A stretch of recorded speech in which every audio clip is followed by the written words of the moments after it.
حتى گۆشتی ماسی ئەمڕۆ سلمێنراوە ئۆمیگا 3 کە ئینسان لە حتى ئەلزایمەر لە خەڵەفاوی و لە سەڕع و لە تەشەنجاتی ماسولکە و لە کۆمەڵی نەخۆشی مێشکە پارێزیە حتى ئەگاتە دەرەجەی سەرەتانی مەمک و سەرەتانی کۆڵان.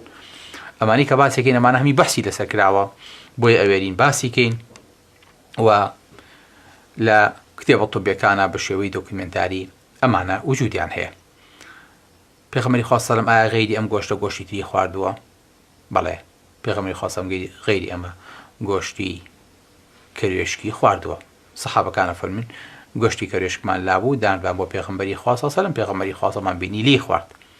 دیسانەوە بۆ ئەوەی کە ئاراستەمان کە ئەمەش گۆشتێکی حەڵاڵە و پێغەمبەرەکەمان خواردوێتی، بۆ ئەوەی کە ئێمەش دەستمان پێی بچێت و حەزمان لێی بێ و نەک بە چێژەوە بیخۆین، بە چێژی سونەتەوە بیخۆین.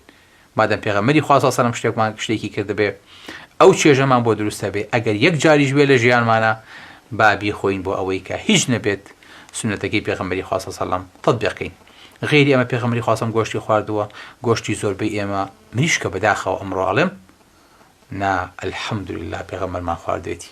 ئەگەر نەی خواردایە هەمومانم وتخوا پێغەمبەری خوا سەڵەم وفاتێکی لەم گۆشتەی نەخوارد، بەڵام مادەم پێغەمبەری خوا سەڵەم ئەلحەمدولیلا لەم گۆشتی خواردووە کەواتە گۆشتێکی هەرزان، گۆشتێکی بەسوود خۆزگایە بە شێوەیەکی طەبیعی ئەم مریشکە پەروەردەکرا بۆ ئەوەی کە هۆرمۆنات و پرۆتینەکانی ناوی زەرەری بۆ لاشەی ئینسانەکان نەبوایە. ئەگەر مریشک بە شێوەیەکی کوردی خۆماڵی خۆمان پەروەردە بکرێ یاخۆ چ ڕۆژ ڕابژیرێ بۆ ئەوەی کە لە لاشەیەتی دەربچێ و مریشکێکی پاکژ و تەندروست بمێنێتەوە، بەڕاستی خواردنێکی زۆر بەسوودە، چونکە هەرچی خواردنی تەیر بوو، خواردنێکی سووکە، گۆشتێکی سپیە، هەزمی ئاسانە و حتا کڕینی لەوە چه هەرزانتە بکوێ لە گۆشتە سپیەکە، لەبەرەوەی کە گۆشتێکی سوود بەخشە ئینسان ئەتوانێت زۆر ئیسفادەی لێ بکە.